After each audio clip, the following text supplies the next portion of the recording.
Praise the Lord. Praise the Lord. പ്രിയമുള്ളവരെ,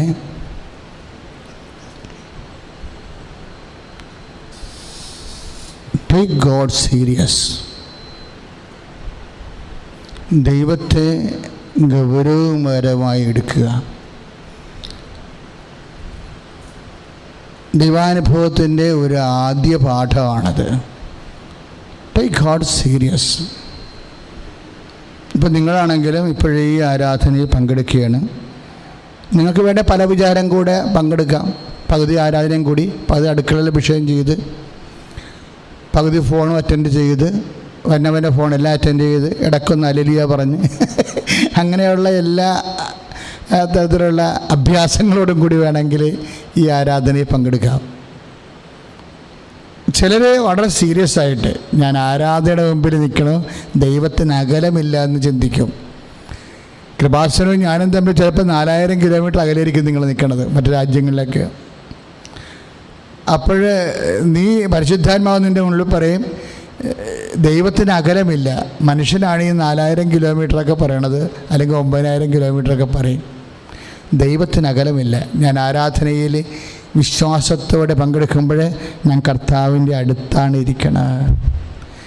അപ്പോൾ ഈ ആരാധന അങ്ങനെ ഒരു ഗൗരവതരമായ ബുദ്ധിയോടുകൂടിയാണ് നിങ്ങൾ ആരാധനയുടെ ഓരോ വാക്കും, ഓരോ പ്രാർത്ഥനയും, ഓരോ വചനവും നിങ്ങൾ ശ്രദ്ധിക്കണത്. കൃപാസനത്തിൽ നിന്ന് ജോസഫ് അച്ഛനെ ശ്രദ്ധിക്കണമെന്ന് പറഞ്ഞാൽ അവിടെ വെച്ച് നിങ്ങളുടെ എല്ലാ മാർക്കും പോവും. അച്ഛന് ഇപ്പോൾ കൃപാസന ആൾത്താര XY ആര് നിന്നാലും ഒരു ദൈവത്തിൻ്റെ ഉപകരണമാണ്. ദൈവത്തിന് ഈ സമയത്ത് നമ്മളോട് സംസാരിക്കാനുള്ള ഒരു തിരഞ്ഞെടുക്കപ്പെട്ട മാധ്യമമാണ്. അപ്പോൾ ദൈവമാണ് ഞങ്ങളോട് സംസാരിക്കണമെന്നുള്ളൊരു ബോധത്തിലാണ് ഭക്തിയോടെ, ഭയത്തോടെ, വിശ്വാസത്തോടെ നമ്മൾ ദൈവദൃസന്നിധിയിൽ ഇപ്പം നമ്മൾ എന്തെല്ലാം കൂലങ്കഷമായിട്ട് വിശ്ലേഷണ രീതിയിൽ പഠിച്ചാലും ഇതിൻ്റെ പ്രയോഗത്തിലാണ് വിഷയം ഇരിക്കുന്നത്. എന്നാ പഠിച്ചാലും നമുക്ക് 2 പ്രയോഗമാണുള്ളത്. നമ്മൾ എന്നോ പഠിച്ചാലും പ്രയോഗത്തിലാണ് കാര്യം ഇരിക്കുന്നത്. നമ്മൾ ദൈവം തൂക്കി നോക്കുന്നത് പ്രയോഗത്തിലാണ്. 2 പ്രയോഗം നമുക്ക് എളുപ്പമാണ്. ഒന്ന്, ദൈവവചനം നടപ്പിലാക്കുന്ന ഒരു പ്രയോഗമുണ്ട് നമ്മുടെ ജീവിതത്തിലും മറ്റുള്ളവരുടെ ജീവിതത്തിലും. അത് പ്രയോഗമാണ്. രണ്ടാമത്തെ പ്രയോഗം, ഇത് ബേസിക് പ്രയോഗം. ആദ്യത്തെ പ്രയോഗം എന്താണെന്ന് ചോദിച്ചാൽ ഞാൻ പറയും ആദ്യത്തെ പ്രയോഗം ഭക്തിയാണ്. എല്ലാം തുടങ്ങണത് ഭക്തി എന്നാണ്. നമുക്ക് ദൈവത്തെക്കുറിച്ച് അറിയാം, ദൈവം ഏകനാണെന്നൊക്കെ അറിയാം. പക്ഷേ അത് നമുക്കുള്ളൊരു അറിവ് മാത്രമാണ്. വേണമെങ്കിൽ നമുക്ക് സൂക്ഷിക്കാം, അറിവ് മാത്രമേ സൂക്ഷിക്കാം. അറിവ് എന്തിനാണ് നമുക്ക് ഉണ്ടാകുന്നത്? അനുഭവത്തിന് വേണ്ടിയാണ്. അനുഭവം എങ്ങനെ ഉണ്ടാകും? പ്രയോഗത്തിലാണ് അനുഭവം ഉണ്ടാകുന്നത്. അപ്പം പ്രയോഗമില്ല എന്നുണ്ടെങ്കിൽ അറിവായി തന്നെ അങ്ങ് ആശയതലത്തിൽ നിൽക്കുന്നത്. പ്രാർത്ഥിക്കുക, കർത്താവേ, അങ്ങയെക്കുറിച്ചുള്ള എല്ലാ അറിവുകളും അനുഭവമാക്കാനുള്ള പ്രയോഗങ്ങളെ വിവേചിച്ച് നടപ്പിൽ വരുത്തുവാൻ ഒരു സുവിശേഷകന്റെ, ഒരു മിഷണറിയുടെ അഭിഷേകം എനിക്ക് നൽകണമേ. ശ്രദ്ധിക്കട്ടെ. ഹല്ലേലൂയ,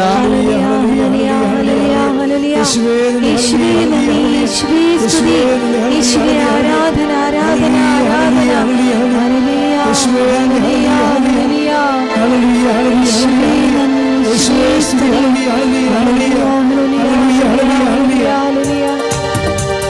പരിശുദ്ധാത്മാവേ, എന്നിൽ നിറയണമേ, നിറഞ്ഞു കനിയണമേ, കവിഞ്ഞൊഴുകണമേ.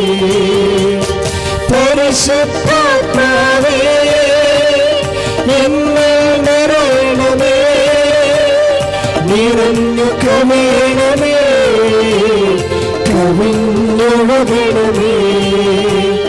പരിശുദ്ധാത്മാവേ എന്നിൽ നിറയണമേ, നിറഞ്ഞു കവിയണമേ, കവിഞ്ഞൊഴുകണമേ, കവിഞ്ഞൊഴുകണമേ.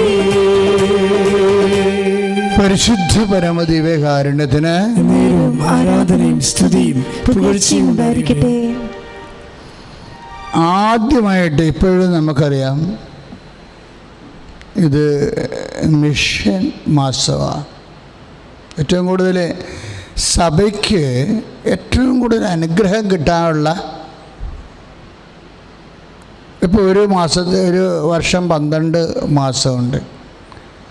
അതിൽ ഏറ്റവും കൂടുതൽ അനുഗ്രഹം സഭ റിച്ചാകണത്, ധന്യമാകുന്നത് ഏത് മാസമാണ്? ഒക്ടോബർ മാസമാണ്.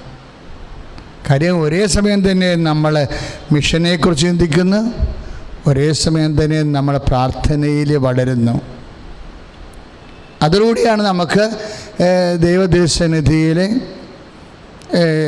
കൂടുതൽ സ്വാധീനവും ദൈവാനുഭവവും ഇതെല്ലാം പ്രയോഗത്തിൽ വരുന്ന ഒരു സമയമാണ്. അതുകൊണ്ട് തന്നെ ഇപ്പോൾ നമ്മൾ ഉടമ്പടി ചെയ്യുമ്പോഴും അതിലൊരു വിഷയം എന്താ? ഇപ്പോൾ നിങ്ങൾ ഉടമ്പടി ചെയ്തവരാണ് 13 പേര്. ഉടമ്പടി ചെയ്യുമ്പോൾ ഒരു വിഷയം എന്താണ്? കർത്താവിന് സാക്ഷ്യം വഹിക്കുകയാണ് ഒരു വിഷയം. നിബന്ധനകളിലും നിയോഗങ്ങളിലുമുള്ള ഒരു വിഷയം കർത്താവിന് വേണ്ടി സാക്ഷ്യം വഹിക്കുകയാണ്.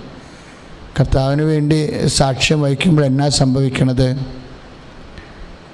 ദൈവത്തിന് വേണ്ടി നമ്മൾ സാക്ഷ്യം വഹിക്കുമ്പോൾ നമ്മളുടെ ആധ്യാത്മിക കൃപയുടെ നിലവാരം ഉയരും. കൃപയുടെ നിലവാരം ഉയരുമ്പോൾ ഭൗതികമായ വിഷയങ്ങൾക്കും ആധ്യാത്മികമായ വിഷയങ്ങൾക്കും കൃത്യമായി നമ്മൾക്ക് മറുപടി കിട്ടും. കാര്യം ഞാൻ ഇന്നലെ വൈകുന്നേരം അതിനെക്കുറിച്ച് സംസാരിച്ചായിരുന്നു. എന്നെ ഏറ്റുപറയുന്നവനെ ഞാനും ഏറ്റുപറയും. ഭയങ്കര വചനമാണത്. ഇപ്പം മത്തായി ശ്ലീഹായുടെ സുവിശേഷമാണ് 10:32. മനുഷ്യരുടെ മുമ്പിൽ ഏറ്റുപറഞ്ഞേ, മനുഷ്യരുടെ മുമ്പിൽ എന്നെ ഏറ്റുപറയുന്നവനെ സ്വർഗസ്ഥനായ എൻ്റെ പിതാവിൻ്റെ മുമ്പിൽ ഞാനും ഏറ്റുപറയും. അപ്പോഴേ എല്ലാ അനുഗ്രഹത്തിൻ്റെയും ഫോർമുല അതാണ്. അപ്പം നിസ്സാരകാരമല്ലേ. ഞാൻ മിഷൻ എന്ന് പറയുമ്പോൾ നിങ്ങൾക്ക് പെട്ടെന്ന് പ്രേക്ഷിത പ്രവർത്തനം വന്ന ഹോൾ ലൈഫ് ഈസ് മിഷൻ. നമ്മുടെ ഓരോ മൂവ്മെൻറ്റും മിഷനാണ്. എന്ന് വെച്ച് കഴിഞ്ഞാൽ മനുഷ്യരുടെ മുമ്പിൽ എന്നെ ഏറ്റുപറയുന്നവനെ നമുക്ക് വാക്കിലൂടെ ഏറ്റുപറയാം, ഇല്ലേ? മനുഷ്യരുടെ മുമ്പിൽ നമുക്ക് ദൈവത്തെ വാക്കിലൂടെ ഏറ്റുപറയാം, പ്രവൃത്തിയിലൂടെ ഏറ്റുപറയാം, പ്രാർത്ഥനയിലൂടെ ഏറ്റുപറയാം. ഏതെല്ലാം മാർഗങ്ങളിലൂടെ നമ്മൾ ദൈവത്തെ ഏറ്റുപറഞ്ഞാലും അതെല്ലാം ഈശോനാ പറയും, ദൈവപിതാവിൻ്റെ മുമ്പിൽ ഞാനും ഏറ്റുപറയും. ഇത് ഒരു പക്ഷേ ബൈബിളിൽ ഏറ്റവും ഈടുള്ളൊരു വചനമാണത്. ഇപ്പം രോഗം സുഖപ്പെടാനും പട്ടിണി മാറാനും അതുപോലെ തന്നെ കുടുംബത്തിൽ സമാധാനം വരാനും എല്ലാത്തിനും ഒരു പോംവഴിയാണ്. എന്താണ് ഈ 10:32 മത്തായി ശ്ലീഹ? നിങ്ങളത് മറന്നു പോകരുത്. നിങ്ങൾ കിച്ചണിലൊക്കെ വർക്ക് ചെയ്യുന്നവർ ഈ വചനം അങ്ങ് ഡിറ്റിപ്പ് ചെയ്തിട്ട് അല്ലെങ്കിൽ കൈകൊണ്ട് എഴുതിയിട്ട് അവിടെ എവിടെയെങ്കിലും ഒട്ടിച്ച് വെക്കണം, ഇടയ്ക്ക് നോക്കണം. എന്താ കാര്യം? ഇതൊരു തുറവി വചനമാണ്. ഇതിലൂടെ ഈ വാതിൽ തുറന്നാൽ നമുക്ക് പല സ്ഥലങ്ങളിലേക്ക് ഒരുമിച്ച് പോകാം. എന്ന് വെച്ച് കഴിഞ്ഞാൽ മനുഷ്യരുടെ മുമ്പിൽ എന്നെ ഏറ്റുപറയുന്നവനെ എന്ന് പറഞ്ഞേ, മനുഷ്യരുടെ മുൻപിൽ എന്നെ ഏറ്റുപറയുന്നു, സ്വർഗ്ഗസ്ഥനായ എൻ്റെ പിതാവിൻ്റെ മുമ്പിൽ ഞാനും ഏറ്റുപറയും. അപ്പം എങ്ങനെയല്ല ഈ മിഷൻ മാസത്തിലെ അച്ഛൻ പറഞ്ഞ പോലെ സമർത്ഥമായ കൃപ എങ്ങനെ ആർജിക്കാം? ഇപ്പം ഉദാഹരണത്തിന് ഈശോ അപ്പോസ്തലന്മാരെ തിരഞ്ഞെടുത്തിട്ട് എന്താ ചെയ്തത്? അഞ്ചാമത്തെ പീഡാനുഭവ പ്രവചനം ഒന്ന് അനുസ്മരിക്കുകയാണ് ചെയ്തത്. പല പീഡാനുഭവ പ്രവചനങ്ങൾ ഈശോ നടത്തിയിട്ടുണ്ട്. 3 തിയോളജിയൻസ് അംഗീകരിക്കുന്നത്. പക്ഷേ നമ്മൾ സുവിശേഷം ശരിക്കും ഒന്ന് സ്ക്രൂട്ടണി ചെയ്താൽ ഇതൊക്കെ ഒരു 4 പീഡാനുഭവ പ്രവചനമുണ്ട്. കാര്യം ഈ ക്രിസ്തീയതയുടെ അന്തസത്ത കാച്ചി കുറുക്കി വെച്ചിരിക്കുന്നത് എന്തിൻ്റെ അകത്താണ്? ഈ പാഷൻ പ്രഡിക്ഷൻസിൻ്റെ അകത്താണ് പീഡാനുഭവ പ്രവചനം. എന്താ ഇങ്ങനെ പറയാൻ കാര്യം അറിയാം? പീഡാനുഭവ പ്രവചനമെന്ന് പറയുമ്പോൾ നിങ്ങൾ ഉടനെ വിചാരിക്കും ശരി സമ്മതിച്ച് അത് യേശുവിൻ്റെ പീഡാനുഭവ പ്രവചനമാണ്. എന്താ ഈശോ പറഞ്ഞത്? ഇപ്പം 16:21 അല്ലേ? മത്തായി ശ്രീകാരുടെ സുവിശേഷം 16:21. എന്താണ് പീഡാനുഭവ പ്രവചനം? മനുഷ്യപുത്രൻ ശത്രുക്കരങ്ങളിൽ ഏൽപ്പിക്കപ്പെടും. അപ്പോൾ ഒരു സംഭവം എന്താ? ശത്രുക്കരങ്ങളിൽ ഏൽപ്പിക്കപ്പെടുക. രണ്ടാമത്തെ എന്താ? അവർ അവനെ പീഡിപ്പിക്കും. മൂന്നാമത്തെ എന്താ? അവർ അവനെ ക്രൂശിക്കും. നാലാമത്തെ എന്താ? 3-ാം ദിവസം അവൻ ഉയർത്തെഴുന്നേൽക്കും. ഇത്രയും സാധനമാണ് മിഷൻ. ഇതാണ് മിഷൻ എന്ന് പറയണത്. ഈ മിഷനെക്കുറിച്ചാണ് ഈശോ ആദ്യം ഡിസ്കസ് ചെയ്തത്. ആരുമായിട്ട്? പുരോഹിതന്മാരുമായി ഡിസ്കസ് ചെയ്തത് പിതാവിൻ്റെ കാര്യമെന്ന് പറഞ്ഞില്ലേ? This is A thing. നമുക്ക് ഒരു ക്രിസ്ത്യാനിക്കും ഡിസ്കസ് ചെയ്യാനുള്ളത് ഇതാണ്. ഇപ്പം നമ്മൾ വിശുദ്ധ ലൂക്കായുടെ സുവിശേഷം 2:49 ഒരു വചനമുണ്ട്. കാര്യം അമ്മ ചോദിക്കും ഈശോനോട്, ഈശോ എന്താ ഞങ്ങളോട് ഇങ്ങനെ ചെയ്തത്? ഞാനും നിൻ്റെ പിതാവും കൂടി എന്തുമാത്രം നിന്നെ അന്വേഷിച്ചിരുന്നു. അപ്പോൾ ഈശോ ചോദിക്കുന്നൊരു ചോദ്യമാണ് ആദ്യത്തെ പീഡാനുഭവ പ്രവചനം. എന്താണ്? ഒരു ഷെയ്ഡാണ്, ഷാഡോ പാഷൻ പ്രഡിക്ഷൻ. എന്താണ്? എൻ്റെ പിതാവിൻ്റെ കാര്യങ്ങളിൽ 2:49 എൻ്റെ പിതാവിൻ്റെ കാര്യങ്ങളിൽ ഞാൻ വ്യാപൃതനായിരിക്കേണ്ടവനാണെന്ന് നിങ്ങൾ അറിയുന്നില്ലേ? അതാണ് സംഭവം. യേശുവിനെ കെയർ ചെയ്യുന്നവർ എപ്പോഴും അറിയേണ്ട ഒരു സംഭവമാണ്. എന്താണ്? പിതാവിൻ്റെ കാര്യങ്ങളിലുള്ള വ്യാപൃത. ഇത് സഭ എന്ന് ഈ കാര്യങ്ങൾ വ്യാപൃതരാകാതിരിക്കുന്നു, അപ്പോഴും നമ്മൾ അൺമിഷൻ ചെയ്തു പോകും. ഇതാണ് മിഷൻ. ഈശോ ഒറ്റ വാക്കിനാണ് പറയണത്. എന്താണ്?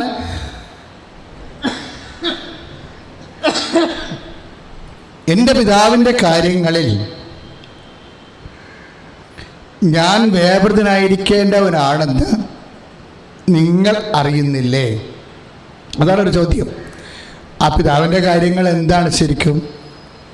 പിതാവിൻ്റെ കാര്യങ്ങളെല്ലാം ഈ മനുഷ്യപുത്രൻ ശത്രുകരങ്ങളിൽ ഏൽപ്പിക്കപ്പെടുക. ഈ എന്താണ് ഈശോ നീ ഈ പുരോഹിതന്മാരുമായിട്ട് ദേവാലയത്തിൽ തർക്കിച്ചതെന്ന് ബൈബിളേ ഇല്ല. പക്ഷെ ബൈബിളിൽ ഒരു കാര്യമുണ്ട്, അത് പിതാവിൻ്റെ കാര്യമാണെന്ന്. പിതാവിൻ്റെ കാര്യം വ്യക്തമാണ്. എന്താണ് പിതാവിൻ്റെ കാര്യം? ഒന്ന് മാത്രമേ ഉള്ളൂ, കർത്താവിൻ്റെ രക്ഷാകര പദ്ധതി. അത് പീഡാനുഭവത്തിലൂടെ വരണതാണ്, പാപത്തിന് പരിഹാരം ചെയ്യാൻ. അപ്പോൾ മനുഷ്യപുത്രൻ ശത്രുക്കരങ്ങളിൽ ഏൽപ്പിക്കപ്പെടും, അവർ അവനെ പീഡിപ്പിക്കും, വധിക്കും, 3-ാം ദിവസം ഉയർത്തെഴുന്നേൽക്കുമെന്നുള്ള പിതാവിൻ്റെ കാര്യം.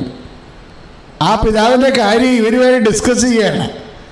കാര്യം ഇവർക്ക് അങ്ങനെ ഒരു ബോധം വന്നിട്ടുണ്ടാകുന്ന ഈശോ പരിശോധിക്കുക. കാര്യം ഇനി ഒരു ക്രിസ്തു വരാനില്ല. അപ്പോൾ വന്ന ക്രിസ്തുവിനെക്കുറിച്ച് എന്താണ് മിശിഹായെക്കുറിച്ചുള്ള ഇവരുടെ സങ്കല്പം, അതിനെക്കുറിച്ച് അപ്പോൾ അവർക്ക് അവരുടെ സങ്കല്പങ്ങൾ പറയുമ്പോൾ ഈശോ തിരിച്ചു പറയും അങ്ങനെയല്ല ഇങ്ങനെയാണെന്ന് പറയുമ്പോൾ തർക്കമായി. ഇതാണ് പിതാവിൻ്റെ കാര്യമെന്ന് പറയണത്. ഇപ്പം ഈശോ എപ്പോഴും എല്ലാ സമയങ്ങളിലും ഈ പിതാവിൻ്റെ കാര്യത്തെക്കുറിച്ച് കോൺഷ്യസ് ആണ്. എപ്പോൾ ഈശോ എന്നെല്ലാം പിതാവിൻ്റെ കാര്യങ്ങൾ. ഇപ്പം സഭയ്ക്ക് എന്താണ് ഇവിടെ ഡ്യൂട്ടി എന്ന് ചോദിച്ചു കഴിഞ്ഞാൽ ഒറ്റ ഡ്യൂട്ടിയുള്ള പിതാവിൻ്റെ കാര്യമേ ഉള്ളൂ, വേറെ ഒരു കാര്യമില്ല. സഭയെ നവീകരിക്കാനുള്ള ഒരു ചോദ്യം അതാണ്. എന്താണ്? Are you busy with the affairs of the father? Father's അഫയേഴ്സിലാണ് ബിസി ആയിരിക്കുന്നത് സഭ. ഒറ്റ ചോദ്യം കൊണ്ട് സഭയെ നമുക്ക് മിഷണറി ആക്കാൻ പറ്റും. ഒറ്റ ചോദ്യം. കാര്യം ഈ ചോദ്യമാണ് എപ്പോഴും പ്രശ്നമായിരുന്നത് ഇവിടെ. നമ്മൾ സുവിശേഷം പരിശോധിച്ച് കഴിഞ്ഞാൽ, ഞാൻ എന്തെങ്കിലും നിങ്ങളുടെ പഠനം തരാമോ, നിങ്ങൾ ഉടമ്പടി എടുത്തവരും എടുക്കാൻ പോകുന്നവരൊക്കെ പിതാവിൻ്റെ കാര്യത്തിൽ വ്യാപൃതനായിരിക്കുമ്പോഴായിരിക്കും നിങ്ങൾക്ക് സമാധാനം വരണത്. അതല്ല വേറൊരു മാർഗ്ഗം നമ്മുടെ മുമ്പിലില്ല. എൻ്റെ സഹോദരങ്ങൾ ശ്രദ്ധിക്കണം.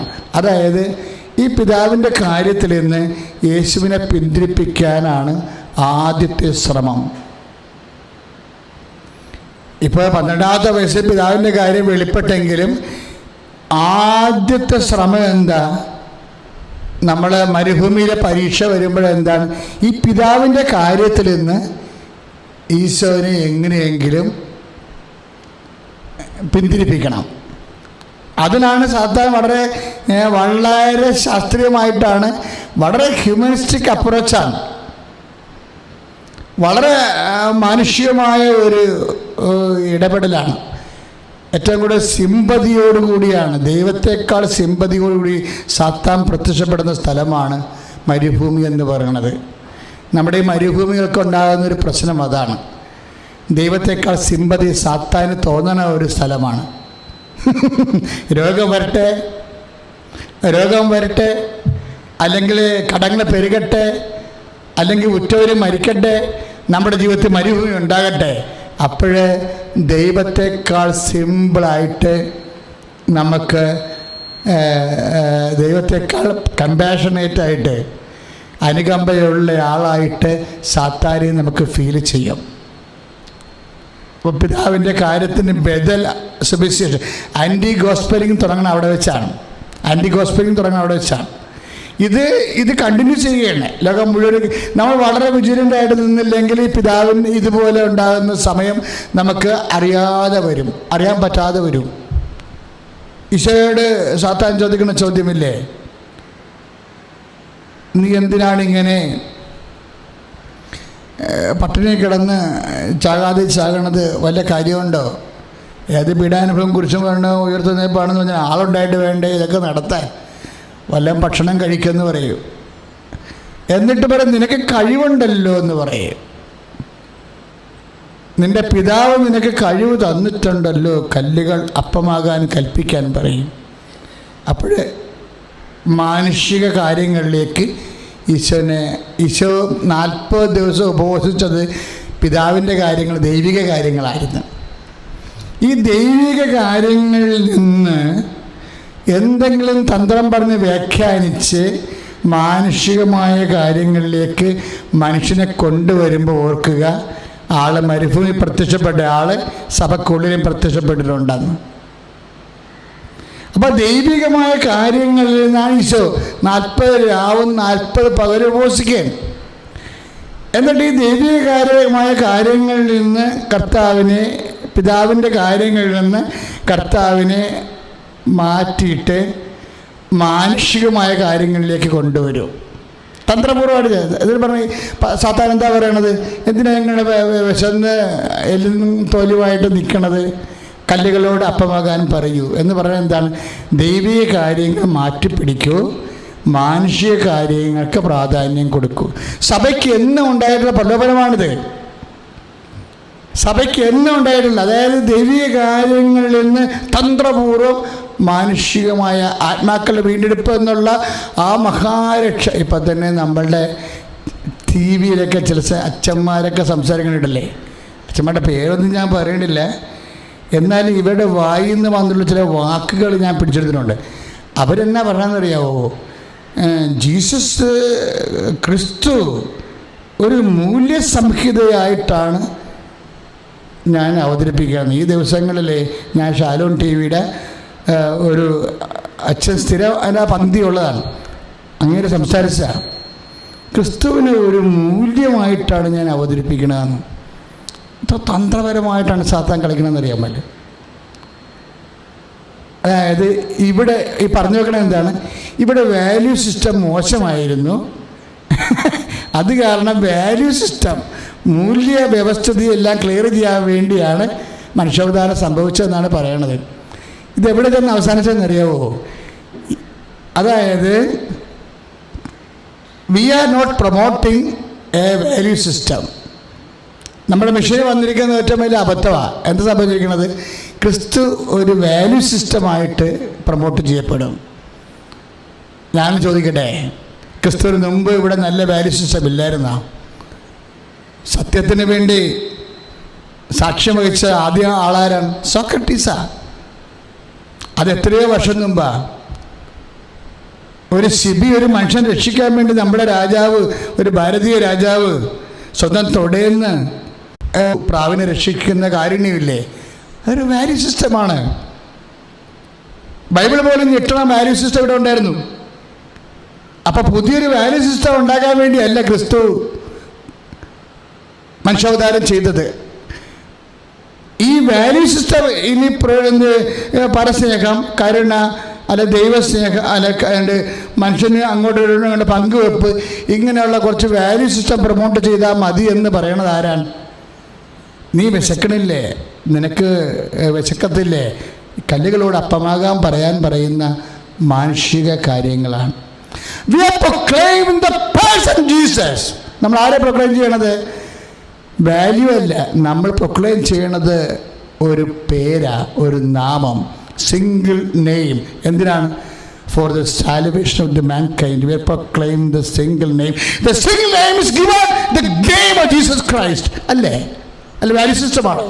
അപ്പം തന്ത്രപരമായിട്ട് സഭയെ അട്ടിമറിക്കാൻ വേണ്ടി സഭയുടെ ആൾക്കാരെ തന്നെ സാത്താൻ ക്ലിയറായിട്ട് ഉപയോഗിക്കുന്നുണ്ട്.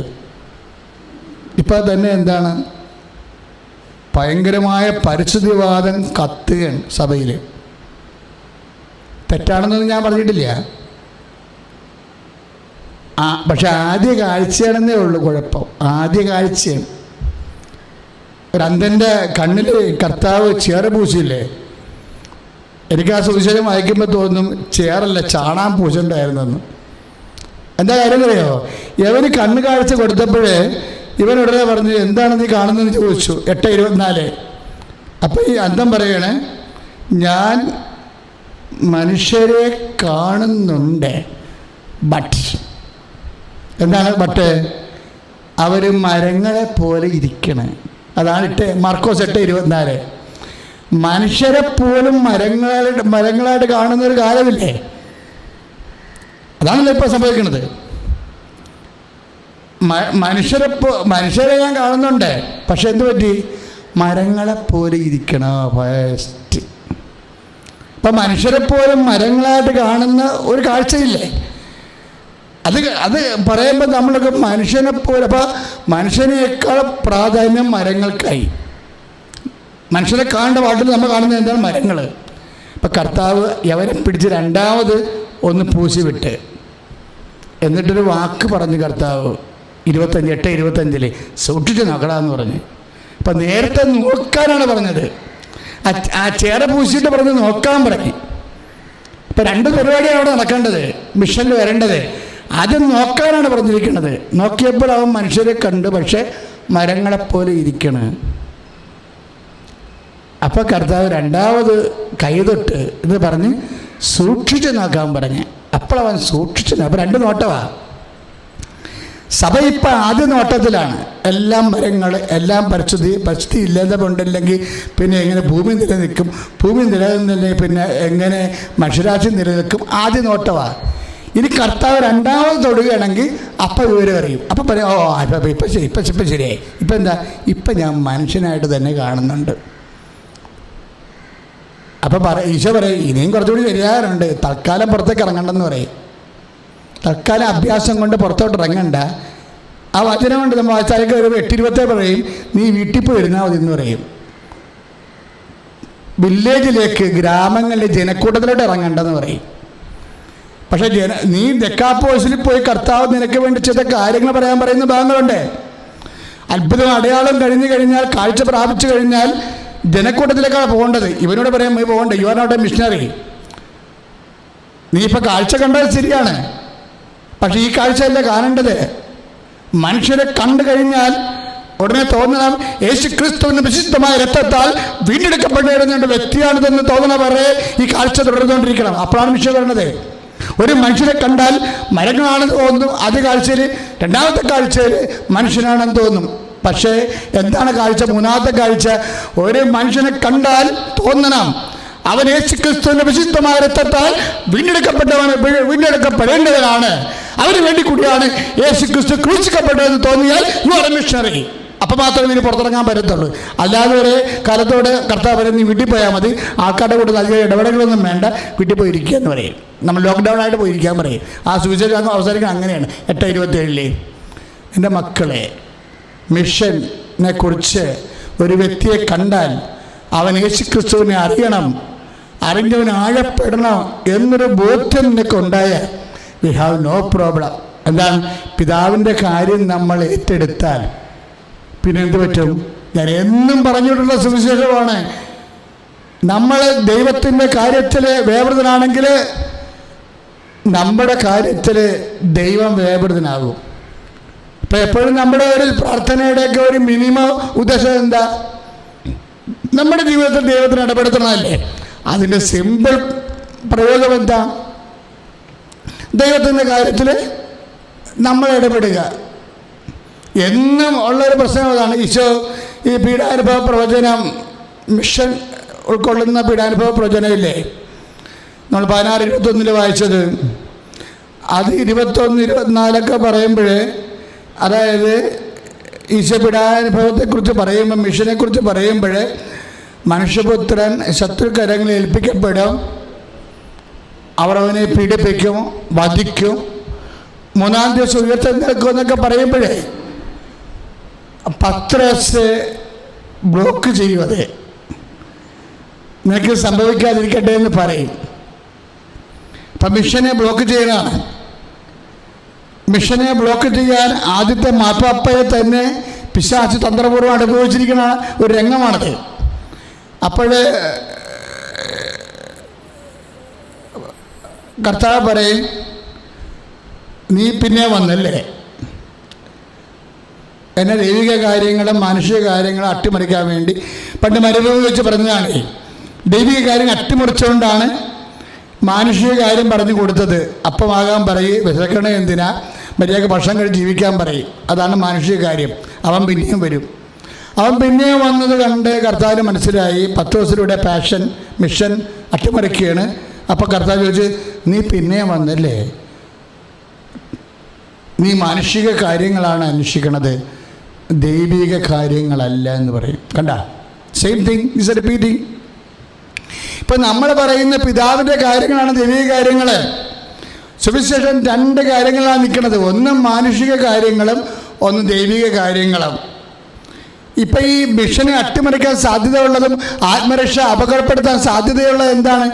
ഈ ദൈവിക കാര്യങ്ങളെക്കാൾ റീസണബിളായിട്ട് മാനുഷിക കാര്യങ്ങൾ മധുരോധരമായിട്ട് അവതരിപ്പിക്കും. അതാരായിരിക്കും അവതരിപ്പിക്കുന്നത്? സാത്താനായിരിക്കും. സാത്താൻ ഗോ ബാക്ക് എന്ന് ഈശോ പറയും, നീ എൻ്റെ പുറകിൽ പോകാൻ പറയും, മുമ്പിൽ നിന്ന് മാറാമെന്ന് പറയും. സഭയിൽ നിന്ന് പല കാര്യങ്ങളോടും പ്രസ്ഥാനങ്ങളോടും ചിന്താഗതികളോടും എൻ്റെ മുമ്പിൽ മാറാൻ പറയാനുള്ള ദാർഢ്യം നഷ്ടപ്പെട്ട പോലെ തോന്നിപ്പോകുന്നതുകൊണ്ട് ഞാൻ പറഞ്ഞതാണ്. ശ്രുതിക്കട്ടെ ഹല്ലേലൂയ, യേശുവേ സ്തോത്രം, ഹല്ലേലൂയ, യേശുവേ സ്തുതി, ഹല്ലേലൂയ, ഹല്ലേലൂയ, യേശുവേ മഹത്വം, മഹത്വം, മഹത്വം, hallelujah, hallelujah, hallelujah, hallelujah, hallelujah. പരിശുദ്ധ പരമദിവ്യകാരുണ്യത്തിന് ആരാധനയും സ്തുതിയും പുകഴ്ചയും ഉണ്ടായിരിക്കട്ടെ. പ്രിയമുള്ളവരെ, ഈ 1-ാം പീഡാനുഭവ പ്രവചനങ്ങളിലെ കർത്താവ് വേർതിരിക്കത്തില്ലേ മാനുഷിക കാര്യങ്ങളും ദൈവിക കാര്യങ്ങളും. ഇപ്പം ദൈവിക കാര്യങ്ങൾ, പിതാവിൻ്റെ കാര്യങ്ങൾ ആത്മരക്ഷാ വിഷയങ്ങളാണ്. ആത്മരക്ഷാ വിഷയങ്ങൾക്ക് സ്വാഭാവികമായിട്ട് പീഡാനുഭവം ഉണ്ട്, കുരിശ് മരണമുണ്ട്, ഉയർത്തെഴുന്നേൽപ്പുണ്ട്. എല്ലാം ആത്മരക്ഷാ ഘടകങ്ങളാണ്. ഇതിനെക്കുറിച്ച് സംസാരിക്കുമ്പോൾ ഇതിൽ നിന്ന് കർത്താവിനെ പിന്തിരിപ്പിക്കാൻ വേണ്ടി മാനുഷിക കാര്യങ്ങളെ സാത്താൻ പറയും. അപ്പം സാത്താൻ ഈശോ അറ്റി വെച്ചും പത്രോസിനോട് പറയും, ആരെങ്കിലും എന്നെ അനുഗമിക്കാൻ ആഗ്രഹിക്കുന്നുണ്ടെങ്കിൽ നിങ്ങളെ സ്വയം പരിത്യജിക്കണം, തൻ്റെ കുരിശും എടുത്തുകൊണ്ട് എൻ്റെ പിന്നാലെ വരണം. ഇപ്പം നമ്മൾ താഴേക്ക് വരുമ്പോൾ 16-24 വചനങ്ങൾ വരുമ്പോൾ, മത്തായി 16-24, അതായത് ആരെങ്കിലും എന്നെ അനുഗമിക്കാൻ ആഗ്രഹിക്കുന്നുണ്ടെങ്കിൽ അവർ സ്വയം പരിത്യജിച്ച് തൻ്റെ കുരിശുമെടുത്ത് എൻ്റെ പിന്നാലെ വരട്ടെ. ഞാൻ എന്താ ഇങ്ങനെ ഈ വചനത്തിൽ ഇങ്ങനെ പറന്ന് നിൽക്കണം എന്താണെന്നറിയാവോ? ഈ പാഷൻ പെഡിഷൻ കഴിഞ്ഞിട്ടുണ്ടാകുന്ന വചനങ്ങൾ ഈ വചനത്തിൽ നിന്നാണ് ഫ്രാൻസിസ് അസീസി ഉണ്ടായത്. അടുത്ത വചനമുണ്ട്, അടുത്ത വചനത്തിൽ നിന്നാണ് ഫ്രാൻസിസ് സേവർ ഉണ്ടായത്. This is mission. ആദ്യം ഞാൻ പറഞ്ഞത് മനസ്സിലായില്ലല്ലോ, ഇപ്പം മനസ്സിലായില്ലേ? അതായത് ഈ പീഡാനുഭവ പ്രവചനങ്ങൾക്ക് മാനുഷിക കാര്യങ്ങൾ ആണ് നീ അന്വേഷിക്കുന്നത്, ദൈവിക കാര്യങ്ങളല്ല എന്ന് പറഞ്ഞിട്ട് ഈശോ 2 ദൈവിക കാര്യങ്ങൾ പറയുന്നുണ്ട്. എന്തൊക്കെയാണ് പറയണത്? ഇതാണ് മിഷൻ. അതായത് ഒന്ന് ഇതാണ് 16:24 യേശു ശിഷ്യന്മാരോട് അരുളി ചെയ്തു, ആരെങ്കിലും എന്നെ അനുഗമിക്കാൻ ആഗ്രഹിക്കുന്നെങ്കിൽ അവൻ തന്നെ പരിത്യജിച്ച് തൻ്റെ കുരിശുമെടുത്ത് എൻ്റെ പിന്നാലെ വരട്ടെ. ഇതാണ് ഒരു ദൈവിക കാര്യം. ഇത് ദൈവിക കാര്യമാണെന്ന് ഇത് 10,000 മനുഷ്യർ ഈ വചനം വായിച്ചിട്ടുണ്ട്. പക്ഷെ അതിൽ നിന്ന് ഒരു ഫ്രാൻസിസ് അസീസിയ ഉണ്ടായുള്ളത്. എന്താ കാര്യം? അഭിഷേകം കിട്ടിയത് ആ മനുഷ്യനെയാണ്. ഇതിന് അന്തർധാനം എന്ന് പറഞ്ഞാൽ ദൈവത്തിൻ്റെ മനസ്സാണ്. ദൈവത്തിൻ്റെ മനസ്സാണ് വചനം. ദൈവത്തിൻ്റെ വചനമെന്ന് പറയുമ്പോഴേ അതിനെ എക്സ്പ്ലെയിൻ ചെയ്തിട്ട് മധുരോധരമായ മാനുഷിക കാര്യങ്ങളാക്കി മറ്റുള്ളവർക്ക് അപ്പീലിംഗ് ആയിട്ട് മാറ്റിയിട്ട് അപ്ഡേഷൻ നടക്കുന്ന ഒരു പ്രലോഭനമില്ലേ? മരുഭൂമി തുടങ്ങിയ പ്രലോഭനമാണല്ലോ അത്. അതിപ്പോൾ സ്റ്റിൽ കണ്ടിന്യൂസ്. അതാണ് അസീസിയെ ജനിപ്പിച്ചത്. അതിന് താഴെ വരുമ്പോൾ എന്താണ്? സ്വന്തം ജീവൻ രക്ഷിക്കുവാൻ ആഗ്രഹിക്കുന്നവൻ അത് നഷ്ടപ്പെടുത്തും, എന്നാൽ ആരെങ്കിലും എനിക്ക് വേണ്ടി ജീവൻ നഷ്ടപ്പെടുത്തിയാൽ അത് കണ്ടെത്തും. അവിടം വരെയാണ് ഫ്രാൻസിസിനെ അസീസിയെ അഭിഷേകം ചെയ്തത്. ആരെങ്കിലും എനിക്ക് വേണ്ടി ജീവൻ, അതിന് 16:25 മത്തായിയുടെ സുവിശേഷം, ആരെങ്കിലും എനിക്ക് വേണ്ടി ജീവൻ നഷ്ടപ്പെടുത്തിയാൽ അത് കണ്ടെത്തും. അതുകൊണ്ടാണ് മിഷൻ അദ്ദേഹം സുൽത്താൻ്റെ അടുത്ത് പോയി സുവിശേഷം പ്രസംഗിച്ചു. സുവിശേഷ ശുശ്രൂഷകരെ മോസ്കിലുള്ള സഹോദരങ്ങളോട് കർത്താവിനെക്കുറിച്ച് പറഞ്ഞു വിട്ടേ. അതാണ് ഫ്രാൻസിസ്. ഈ വചനത്തിൽ നിന്നുണ്ടായതാണ്. അതിൻ്റെ താഴെയുണ്ട്, ആരെങ്കിലും എനിക്ക് വേണ്ടി ജീവൻ നഷ്ടപ്പെടുത്തിയാൽ. ആ മോസ്കിലേക്ക് പറഞ്ഞു വിട്ട് 5 പേരുടെ ജീവനും പോയി. അവർക്കാർക്കും അഭിമാനവും കർത്താവിനെക്കുറിച്ച് സാക്ഷ്യം വഹിച്ചുള്ള സന്തോഷമാണുള്ളത്. ഫ്രാൻസിസിൻ്റെ ഈ വശങ്ങളൊന്നും ആരും ഡിസ്കസ് ചെയ്യണില്ല. ഫ്രാൻസിസ് മുയലിനെ സ്നേഹിച്ച്, ഫ്രാൻസിസ് മരങ്ങളെ നാണം കെട്ട വ്യാഖ്യാനമാണ് ഈ കാലങ്ങൾ വരുന്നത്. ആത്മാവിനെ വെറുതെ സഭയുടെ ചൈതന്യം പോയതല്ലേ, പ്രയോട്ടിക്ക് വന്ന മിസ്റ്റേക്കാണ്. ഫ്രാൻസിസ് എന്ന് പറഞ്ഞാൽ ആരാണ്? ആത്മാക്കളെ വീണ്ടെടുക്കാൻ വേണ്ടി 2ാമത്തെ ക്രിസ്തുവെന്നൊന്നും വിളിക്കേണ്ട കാര്യമില്ല. അതൊക്കെ വലിയ മണ്ടത്തരാണ്. കാര്യത്തിൽ ക്രിസ്തുവിനെ ന്യൂനീകരിക്കാൻ പറ്റുമോ? മനുഷ്യന്മാർക്ക് ക്രിസ്തുവിൻ്റെ പേരിട്ട് 2ാമത്തെ ക്രിസ്തുവാണ്, 3ാമത്തെ ക്രിസ്തുവാണ്. ചില ഫേസ്ബുക്ക് പേജ് ഞാൻ കണ്ടായിരുന്നു. അതായത് 2ാമത്തെ ക്രിസ്തു കഴിഞ്ഞിട്ട് 3ാമത്തെ ക്രിസ്തുവിന് സാധ്യതയുണ്ട്, അത് നിനക്ക് ട്രൈ ചെയ്യാമെന്ന്. കൊള്ളാം, നല്ല പരിപാടിയായി. ക്രിസ്തുവിനെ ചുമ്മാ ഇങ്ങനെ പറഞ്ഞ് ആക്കിക്കളയും. നമുക്ക് ആർക്കും ക്രിസ്തു ആകാൻ പറ്റത്തില്ലേ? അത് വേറെ ലെവലാണ്. നമുക്ക് അങ്ങനെ ആവശ്യമില്ലാത്ത പ്രലോഭനങ്ങൾ വേണ്ട. 2ാമത്തെ ക്രിസ്തുവിലെ ഒറ്റ ക്രിസ്തുവുള്ള ലോകത്ത്. പക്ഷേ ഫ്രാൻസിസിൻ്റെ മിഷൻ ശരിക്കും നമ്മൾ ഹൈജാക്ക് ചെയ്ത് കളഞ്ഞ ലോകം പിശാചി. എന്താ? ഈ മനുഷ്യൻ്റെ പ്രകൃതി സ്നേഹം അങ്ങോട്ട് ഡെവലപ്പ് ചെയ്തെടുത്ത് ആത്മാക്കളെ വീണ്ടെടുക്കാൻ വേണ്ടി സുൽത്താനോട് സുവിശേഷം പറഞ്ഞത് ഇപ്പോൾ ആരും പറയുന്നില്ലല്ലോ. മോസ്കിൽ പോയി ആ മനുഷ്യൻ്റെ 5 കപ്പിച്ച വൈദികരാണ് സുവിശേഷം പ്രസംഗിക്കാൻ വേണ്ടി മോസ്കിൽ പോയത്. അതിൻ്റെ 5 പേരെ കൊന്നു കളഞ്ഞു. ഒരു പ്രശ്നമില്ല. അപ്പോഴും കർത്താവെന്ന പേര് നമ്മൾ പറഞ്ഞില്ലേ, അത് മതി. ആത്മാക്കളെ വീണ്ടെടുക്കാൻ വേണ്ടി അങ്ങനെ ചെയ്തിട്ടുള്ള ആത്മാക്കളുടെ വീണ്ടെടുപ്പിൻ്റെ സുവിശേഷം മറച്ചു വെച്ചുകൊണ്ട് മരങ്ങളുടെ സ്നേഹത്തെക്കുറിച്ചും പൂക്കളുടെ സ്നേഹത്തെക്കുറിച്ചും പാമ്പുകളെ സ്നേഹിച്ച് ചെന്നായ്ക്കളെ സ്നേഹിച്ച് മണ്ണാനും കട്ട വാങ്ങാത്തത് ഈ സാധനമൊക്കെ പറഞ്ഞ് പരത്തി ഫ്രാൻസിസിനെ അൺമിഷൻ ചെയ്ത് കളഞ്ഞു. ഇത് സാത്താൻ ചെയ്ത പരിപാടിയാണ്. എന്ന് വെച്ച് കഴിഞ്ഞാൽ ഏറ്റവും തീഷ്ണമതിയായ ഒരു മിഷണറിയുടെ മിഷൻ ചൈതന്യത്തെ മറച്ച് കളഞ്ഞിട്ട് മരങ്ങളുടെ പ്രേമമായിട്ട് കുറച്ച് കളഞ്ഞ സാധനം. അത് കാരണം എന്ത് പറ്റി? പ്രകൃതി സ്നേഹികളല്ല. ഫ്രാൻസിസിനെ കുറിച്ച് പറഞ്ഞ് ഇപ്പം പ്രസംഗിക്കുന്ന ബുദ്ധിസവാ. നിങ്ങളെ വരികൾക്കിടയിൽ വായിക്കുന്നില്ല. പല അണ്ണന്മാരും ക്രിസ്തുവിനെ കുറിച്ച് വളരെ മനോഹരമായിട്ട് സാഹിത്യ രൂപത്തിലൊക്കെ ടി വിയൊക്കെ കുതിർന്ന് പറയുന്നില്ലേ, മൊത്തം ബുദ്ധിസവാ. ആത്മരക്ഷ അപകടം ഈ പ്രകൃതി സ്നേഹം പറഞ്ഞ് നമ്മൾ ചേക്കേറിയ സ്ഥലങ്ങളാണ്. ഇതാണ് മിഷന്റെ അപകടം എന്ന് പറയുന്നത്. വ്യാഖ്യാനിക്കപ്പെടുമ്പോൾ ആത്മരക്ഷ മുൻനിർത്തി വ്യാഖ്യാനിക്കാതെ ദൈവിക കാര്യങ്ങളെ വിട്ടുകളഞ്ഞുകൊണ്ട് മാനുഷിക കാര്യങ്ങൾ പഠിപ്പിക്കുന്ന ഒരു സഭയ്ക്ക് കാലത്തെ അതിജീവിക്കാൻ പാടായിട്ട് വരും. ശ്രദ്ധിക്കട്ടെ. ഹല്ലേലൂയ. യേശുവേ സ്തോത്രം. ഹല്ലേലൂയ.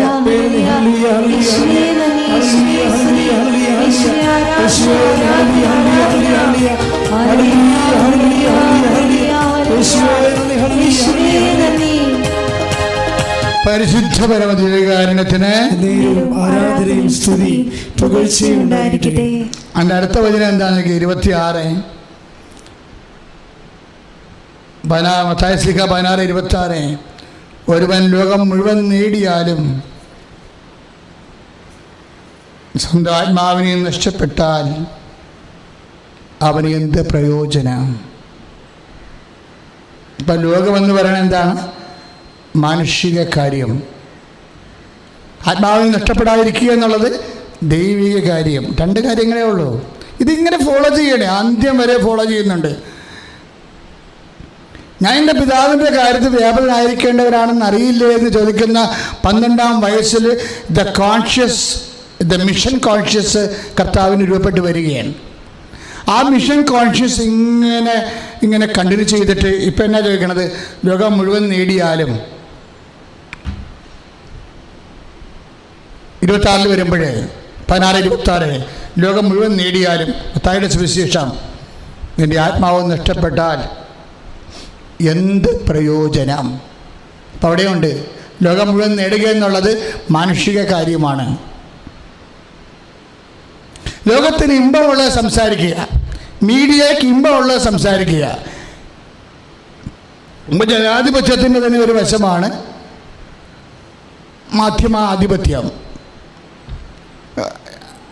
പക്ഷേ പലപ്പോഴും നമ്മൾ ശ്രദ്ധിക്കേണ്ടത് സാത്താനിൽ നേരിട്ട് വരുന്നില്ല, പക്ഷേ മാധ്യമങ്ങളെ ഉപയോഗിക്കുന്നുണ്ട് ഭംഗിയായിട്ട്. സാത്താന് മാധ്യമം കൈകാര്യം ചെയ്യണത് സാത്താനാണെന്നല്ല പറഞ്ഞതിൻ്റെ അർത്ഥം. ആത്മീയ വിഷയങ്ങൾ സംസാരിക്കുകയാണെന്നുണ്ടെങ്കിൽ ഓരോ കാലത്തും അജണ്ടകൾ തീരുമാനിക്കുന്നത് ആരാണ്?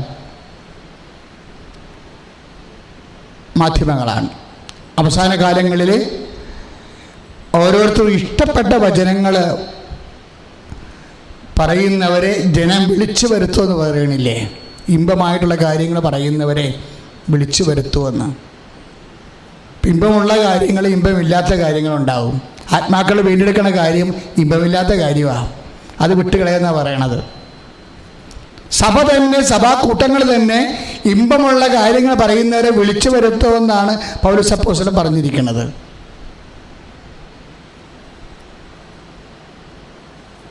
ഇപ്പം എന്താ പറയണത്? ലോകം മുഴുവൻ നേടിയാലും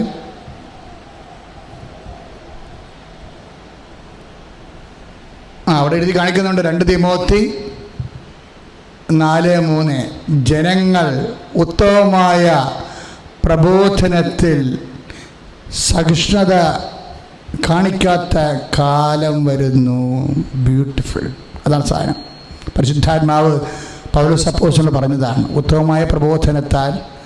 എന്നിട്ട് പിന്നെ താഴെ എഴുതിയിരിക്കുന്നത് എന്താണെന്ന് അറിയാവോ? അതായത്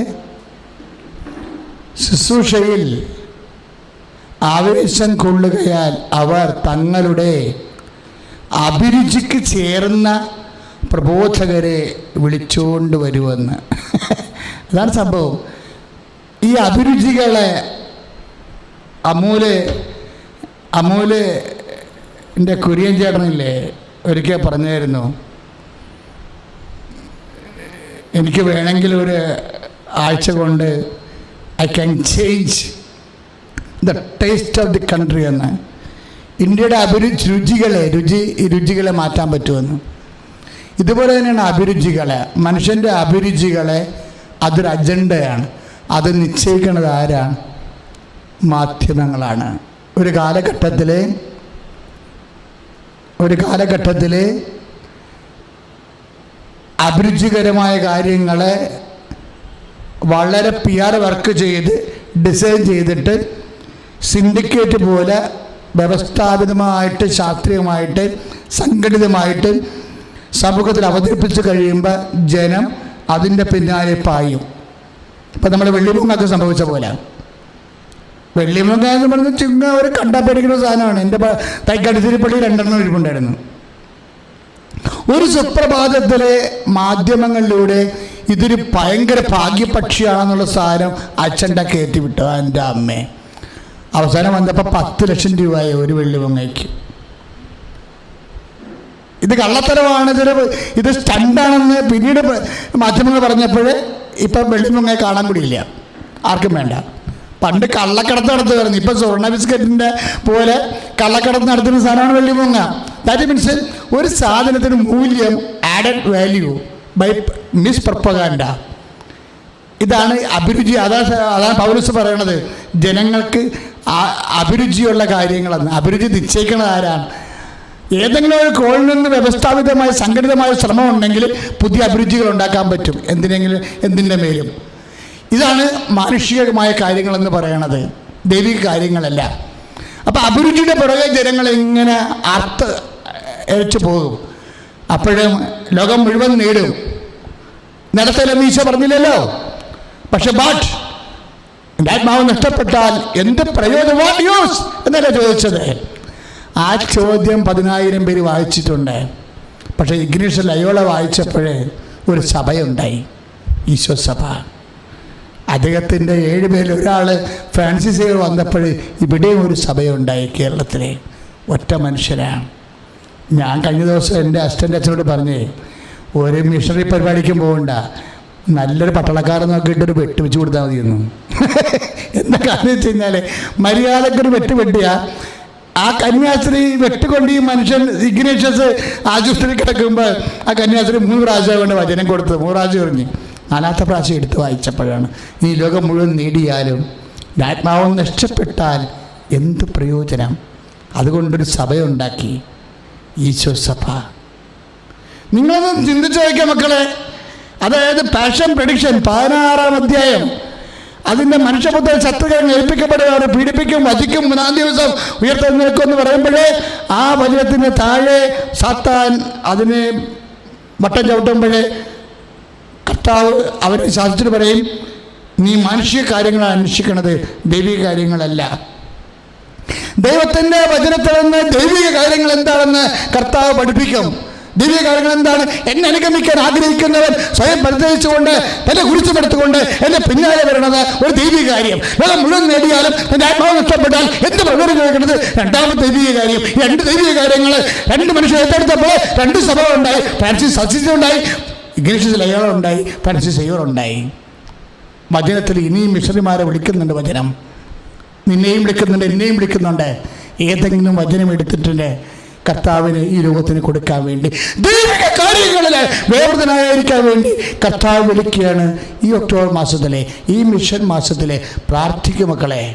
കർത്താവേ, കർത്താവേ, ഫ്രാൻസിസ് അസിസി പോലെ, ഇഗ്നേഷ്യസ് ലയോളയെ പോലെ, കർത്താവേ, ഫ്രാൻസിസ് സേവ്യറിനെ പോലെ അങ്ങയുടെ വചനങ്ങള് കേട്ട് ആ വചനമനുസരിച്ച് അതിലുള്ള മനുഷ്യ കാര്യങ്ങള് മാറ്റി ദൈവീക കാര്യങ്ങള് സ്വീകരിച്ച് ഈശോനാമത്തിന്റെ മഹത്വത്തിനായി ജീവിച്ച് ഈശോയുടെ നാമത്തിലെ മിഷണറിയാകാൻ ഓരോ കുടുംബങ്ങളെയും ഒരു സഭയെയും അങ്ങ് ഒരുക്കണമേ.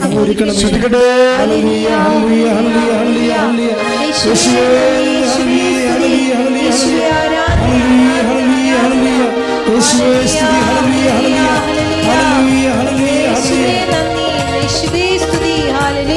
താതന്റെ വാഗ്ദാനമേ, പരിശുദ്ധരോധായേ, താതന്റെ വാഗ്ദാനമേ, പരിശുദ്ധരോധായേ, ഉന്നത ശക്തി നിത്യസഹായക നിറയണമേ. ഉന്നത ശക്തി നിത്യസഹായക ഞങ്ങളിൽ നിറയണമേ, ഞങ്ങളിൽ നിറയണമേ. പരിശുദ്ധ പരമദിവ്യകാരുണ്യത്തിന് ആരാധനയും സ്തുതിയും പുകഴ്ചയും ഉണ്ടായിരിക്കട്ടെ. പരിശുദ്ധ പരമദിവ്യകാരുണ്യത്തിന് ആരാധനയും സ്തുതിയും പുകഴ്ചയും ഉണ്ടായിരിക്കട്ടെ. പ്രിയമുള്ളവരെ, നിങ്ങൾ പരിശുദ്ധ അമ്മയുടെ മധ്യസ്ഥത്തിലെ ദിവ്യകുർബാനയെ നിങ്ങൾ സൗഖ്യം പ്രാപിക്കുന്ന സമയമാണ്. വളരെ ജാഗ്രതയോടെ ഇരിക്കണം. അമ്മ പരിശുദ്ധ ദേവമാതാവ് പ്രത്യക്ഷപ്പെട്ട ഇടത്തിൽ നിന്ന് അമ്മയുടെ മധ്യസ്ഥത്തിലെ ഈശോനാമത്തിൽ ദൈവം നിങ്ങളെ സുഖപ്പെടുത്തുന്ന സമയമാണ്. ശ്രുതികട്ടെ ഹല്ലേലൂയ.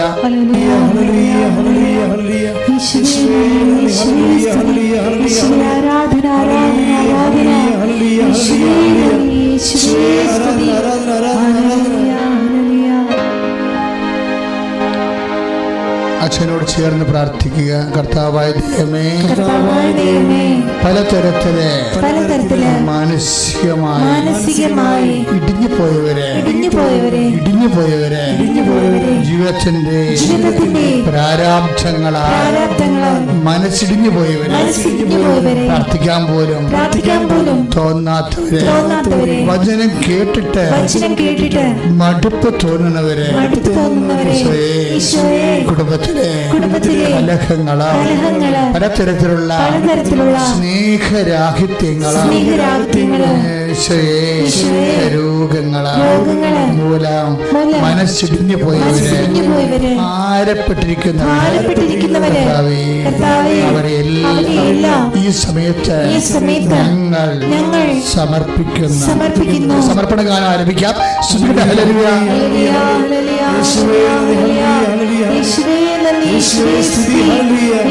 ആരാധന സമർപ്പിക്കുന്നു, എന്നെ സമർപ്പിക്കുന്നു, പൂർണ്ണമായർപ്പിക്കുന്നു, കാഴ്ചയായർപ്പിക്കുന്നു,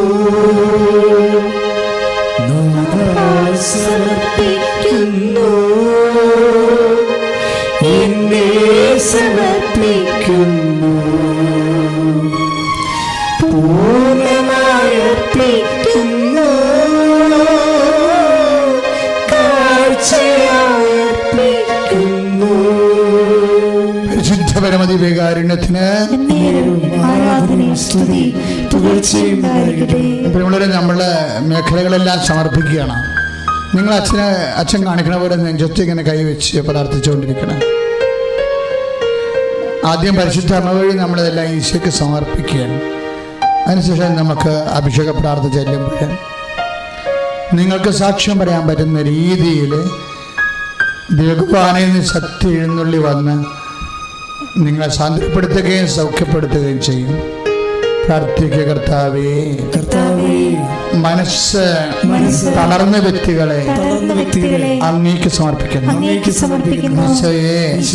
പലതരത്തിലെ ശിരസ്സിന് രോഗമുള്ള കുഞ്ഞുങ്ങള്, നടക്കാത്ത കുഞ്ഞുങ്ങള്, പല വലിയ കുഞ്ഞുങ്ങള്, കിടന്നുപോയ കുഞ്ഞുങ്ങള്, പലതരത്തില് ജനിതകമായ വേദനയുള്ള രോഗങ്ങളുള്ള കുഞ്ഞുങ്ങളെ കർത്താവേ ഇപ്പോഴും സ്പർശിക്കണമേ. അമ്മയുടെ മധ്യസ്ഥത്തിൽ ഞങ്ങൾ പ്രാർത്ഥിക്കുന്നു. അത്തരം കുഞ്ഞുങ്ങളെ ഇപ്പോൾ സ്പർശിക്കണമേ. ശ്രദ്ധിക്കട്ടെ.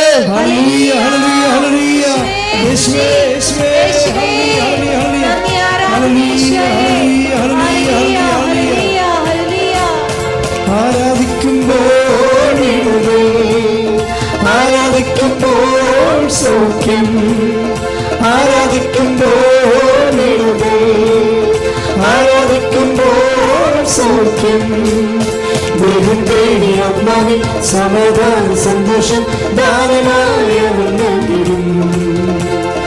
ദൈവം തേടി ആത്മാവിൽ സമാധാന സന്തോഷം ദാനമായ നൽകിടും.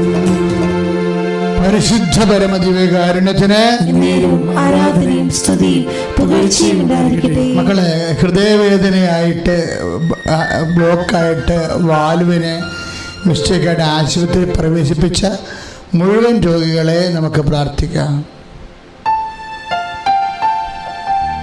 എൻ്റെ പഴയൊരു സഹപ്രവർത്തകനായ ദാസ് ഹോസ്പിറ്റലിലാണ്. അദ്ദേഹത്തെ ഞാൻ ഇപ്പോഴും പ്രത്യേകം അനുസ്മരിച്ചുകൊണ്ട് പ്രാർത്ഥിക്കുകയാണ്. ഇതുപോലെ കൊറോണ ബാധിച്ച് പല വീടുകളിലും സെൻ്ററുകളിലും താമസിക്കുന്നവരുണ്ട്. പോസിറ്റീവായിട്ട് മറ്റു പല രോഗങ്ങളുള്ളത് കാരണം പേടിയുള്ളവരുണ്ട്. അവരൊക്കെ നിങ്ങൾ ഇപ്പോഴും സമർപ്പിക്കേണ്ടതാണ്. അച്ഛനോട് ചേർന്ന് പ്രാർത്ഥിക്കുക. കർത്താവേ, ഹൃദയരോഗികള്, കരള് രോഗികള്, പാൻക്രിയാസ് രോഗികള്, ശ്വാസകോശ രോഗികള് വിശുദ്ധ രക്തത്താൽ കഴുകുന്നതിനായി അമ്മയുടെ മധ്യസ്ഥത്തില് ഈശോയ്ക്ക് സമർപ്പിക്കുന്ന ശ്രദ്ധിക്കട്ടെ.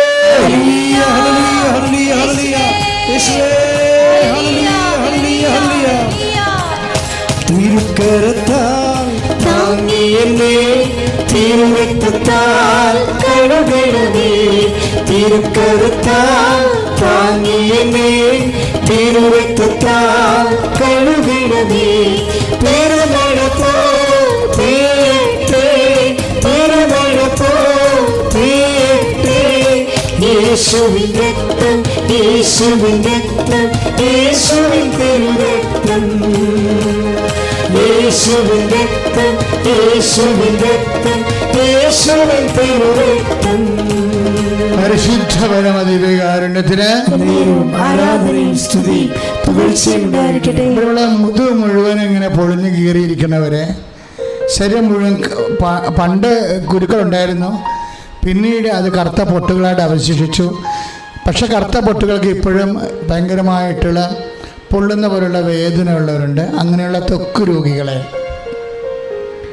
നമ്മൾ ഇപ്പോഴേ കർത്താവിൻ്റെ തിരുസന്നിധിയിൽ സമർപ്പിക്കുക. ത്വക്ക് രോഗികളെ, വിസർപ്പ രോഗികൾ,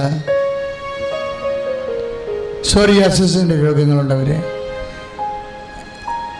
വെരിക്കോസ് രോഗികൾ, ഇതൊക്കെ പറയുമ്പോൾ കേൾക്കുമ്പോൾ സുഖമാണെന്നല്ലാതെ ഇതൊക്കെ ഒന്ന് വന്നാലേ എപ്പോഴും വേദനയും പൊട്ടി ഒലിച്ച് ചോര ഒലിച്ചുകൊണ്ട് നടക്കും, വേദനയായിരിക്കും, എപ്പോഴും ഒരു പനിക്കൂറായിരിക്കും, നീരായിരിക്കും. ഇങ്ങനെ കുറേ നീര് രോഗികളുണ്ട്.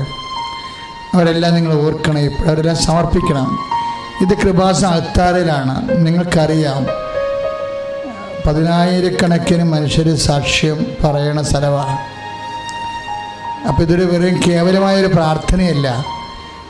പരിശുദ്ധ അമ്മയുടെ പ്രത്യക്ഷപ്പെടൽ സഭ ഏറ്റെടുക്കാൻ വേണ്ടി ദൈവം വളരെ ശ്രദ്ധയോടുകൂടി അടയാളങ്ങൾ കാണിക്കുന്ന ഇടമാണ്. അതുകൊണ്ടാണ് ഇവിടെ ഈ ജപമാലയ്ക്ക് ഇങ്ങനെ 1000-2000 ആൾക്കാരൊക്കെ 24 മണിക്കൂർ ലൈവ് ഉള്ളതിൻ്റെ കാരണം അതാണ്, ലൈവിലുള്ളത്. അപ്പോൾ ജനം അത്രയേറെ വിശ്വസിച്ച് പ്രാർത്ഥിക്കുന്ന ഇടമാണ്. എല്ലാവരുടെയും പ്രാർത്ഥനകൾ ഇത് നിങ്ങളുടെ സങ്കടങ്ങളുടെ മേലുണ്ട്.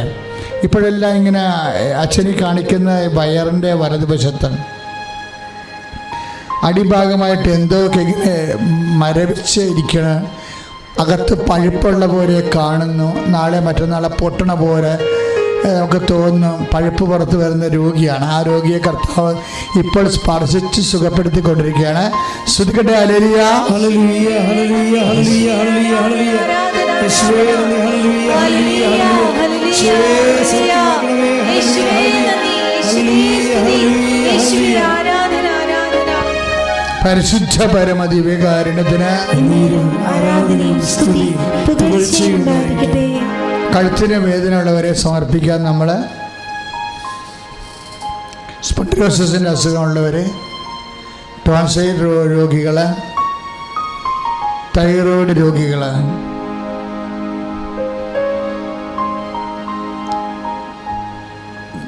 അവരെല്ലാം കഴുത്തെ തൊട്ട് തന്നെയാണ് പ്രാർത്ഥിച്ചുകൊണ്ടിരിക്കേണ്ടത്. ശിരസിന് ആകമാന വേദനകളുള്ളവരുണ്ടാകും. തലച്ചോറിന് സിസ്റ്റുള്ളവരെ, തലച്ചോറിന് ഞരമ്പുകൾ പ്രഷർ കാരണം സൂക്ഷ്മമായ ചില ഞരമ്പുകൾ പൊട്ടിയിരിക്കുന്നവരുണ്ട്. ചിലത് ക്രോട്ടായിട്ടിരിക്കുന്നവരുണ്ട്. അപ്പം അങ്ങനെയുള്ള എല്ലാ അവസ്ഥകളും മെൽട്ടാകാൻ വേണ്ടിയാണ് ഇപ്പോൾ പ്രാർത്ഥിക്കേണ്ടത്. അച്ഛനോട് ചേർന്ന് പ്രാർത്ഥികർത്താവേ, കർത്താവേ, തലച്ചോറിലെ രോഗങ്ങള്, സിസ്റ്റ് രോഗങ്ങള്, റോട്ടിലായിരിക്കുന്നവരെ കർത്താവേ സ്പർശിക്കണമേ. സ്പോണ്ടിലോസിസിനെ, തൈറോയ്ഡ് രോഗങ്ങളെ, ടോൺസിൽ രോഗങ്ങളെ സ്പർശിക്കണമേ. കർത്താവേ, അങ്ങയുടെ വിശുദ്ധമായ വലതുകരത്താൽ ഓരോ രോഗമുള്ള ശിരസ്സുകളെ സ്പർശിക്കണമേ.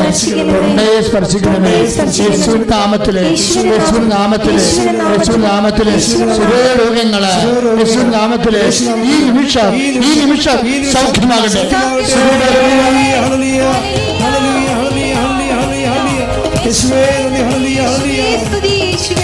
രോഗമെല്ലാം മാറിടട്ടെ, കഷ്ടമെല്ലാം നീങ്ങിടട്ടെ. രോഗമെല്ലാം മാറിടട്ടെ, കഷ്ടമെല്ലാം നീങ്ങിടട്ടെ. തിരുമുറിവിനാം സുഖപ്പെടട്ടെ, തിരുമുറിവിനാം സുഖപ്പെടട്ടെ. പരിശുദ്ധ പരമ ദിവ്യകാരുണ്യത്തിന് ആരാധനയും സ്തുതിയും പുകഴ്ചയും ഉണ്ടായിരിക്കട്ടെ. പരിശുദ്ധ പരമ ദിവ്യകാരുണ്യത്തിന് ആരാധനയും സ്തുതിയും പുകഴ്ചയും ഉണ്ടായിരിക്കട്ടെ. പരിശുദ്ധ പരമ ദിവ്യകാരുണ്യത്തിന് ആരാധനയും സ്തുതിയും പുകഴ്ചയും ഉണ്ടായിരിക്കട്ടെ.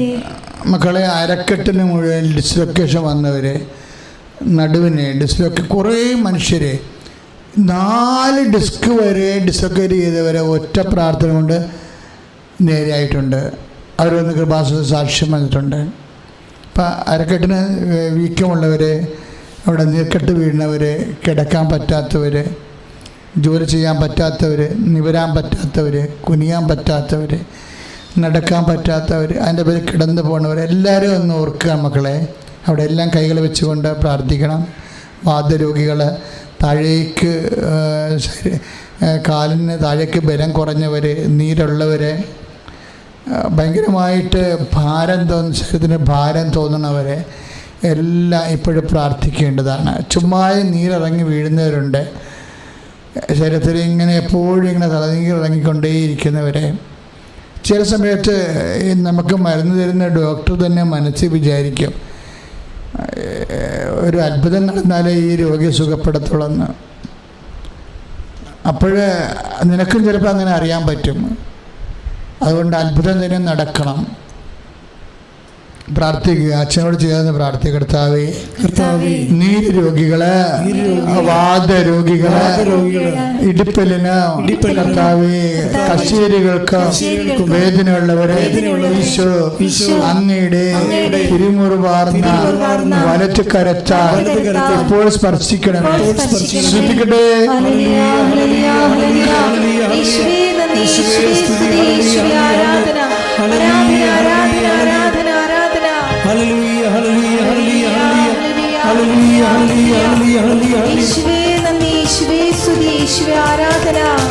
മടുപ്പുകൂടാതെ പ്രാർത്ഥിക്കാം, വിശ്വാസത്തോടെ പ്രാർത്ഥിക്കാം.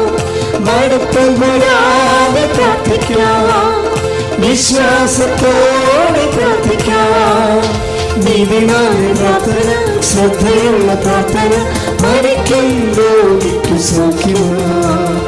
നീതിമാന്റെ പ്രാർത്ഥന, ശ്രദ്ധയുള്ള പ്രാർത്ഥന, മരിക്കും രോഗിക്കു സൗഖ്യമാണ്. പരിശുദ്ധ പരമദിവ്യകാരുണ്യത്തിന് ആരാധനയും സ്തുതിയും പുകഴ്ചയും ഉണ്ടാകട്ടെ. പരിശുദ്ധ പരമദിവ്യകാരുണ്യത്തിന് ആരാധനയും സ്തുതിയും പുകഴ്ചയും ഉണ്ടാകട്ടെ. പരിശുദ്ധ പരമദിവ്യകാരുണ്യത്തിന് ആരാധനയും സ്തുതിയും പുകഴ്ചയും ഉണ്ടാകട്ടെ. മക്കളെ, ഉദരം കേന്ദ്രീകരിച്ചുകൊണ്ട് പ്രാർത്ഥിക്കേണ്ടതാണ്. ഉദര രോഗങ്ങളില്ലേ, ചിലപ്പോൾ വയറ് ചാടുന്നവരുണ്ടാവും. അതിലവർക്ക് ഭയങ്കര ബുദ്ധിമുട്ട് തോന്നുന്നുണ്ടാകും. ശരിക്കും കുടലിലെ കുരുക്കളുള്ളവർ, അൾസർ രോഗികൾ, അർസസ് രോഗികൾ, പിസ്റ്റുല രോഗികൾ, PCOD രോഗികൾ, ഗർഭാശയത്തിലെ അണ്ടാശയത്തിലൊക്കെ സിസ്റ്റുള്ളവർ, പെരിസ് റെഗുലർ അല്ലാത്തവർ, പെരിസ് ഇല്ലാത്തവർ, മക്കളില്ലാത്തവർ, പെരീസും മാസങ്ങളോളം ദിവസങ്ങളോളം നിന്നിട്ട് പൊറുതിമുട്ടി പുറത്തിറങ്ങാൻ പറ്റാതിരിക്കുന്നവരെ, ഭയങ്കര പുകച്ചിലും ഇരിച്ചിലും വേദന അനുഭവിക്കുന്നവരെ എല്ലാവരും അടിവേറ്റ് സമർപ്പിച്ചുകൊണ്ട് ശ്രദ്ധിക്കട്ടെ. അമ്മ നിങ്ങൾക്ക് വേണ്ടി മധ്യസ്ഥം വഹിക്കുന്ന ശക്തമായ സമയമാണെന്ന് ഓർത്തുകൊണ്ട് വിശ്വാസത്തോടെ പ്രാർത്ഥിക്കട്ടെ. കർത്താവേ, കർത്താവേ, നിന്റെ വിശുദ്ധ പൗരോഹിത്യത്തെ മഹത്വപ്പെടുത്തണമേ. കർത്താവേ, നിന്റെ വിശുദ്ധ പൗരോഹിത്യത്തെ മഹത്വപ്പെടുത്തണമേ. കർത്താവേ, നിന്റെ വിശുദ്ധ പൗരോഹിത്യത്തെ മഹത്വപ്പെടുത്തണമേ. കർത്താവേ, സഭയിലുള്ള സാന്നിധ്യം പ്രകടമാക്കണമേ. 35 വർഷം അർപ്പിച്ച കുർബാനയുടെ ശക്തിയാൽ കൃപാസത്താലെ ജീവനോടെ വർദ്ധിക്കപ്പെട്ട മധ്യസ്ഥതയിലെ യേശുനാമത്തിലെ സുഖം പ്രാപിക്കട്ടെ.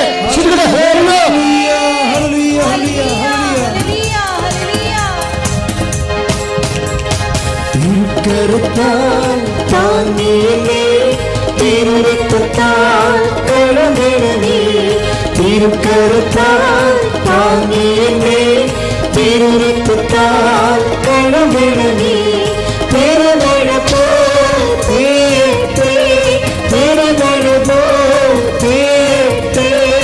യേശുവിൻ രക്തം, യേശുവിൻ രക്തം, യേശുവിൻ തിരുരക്തം. യേശുവിൻ രക്തം, യേശുവിൻ രക്തം, യേശുവിൻ തിരുരക്തം. പരിശുദ്ധ പരമദിവ്യകാരുണ്യത്തിന് ആരാധനയും സ്തുതിയും പുകഴ്ചയും ഉണ്ടായിരിക്കട്ടെ. മക്കളെ, നമ്മളെ ജീവിതത്തിൻ്റെ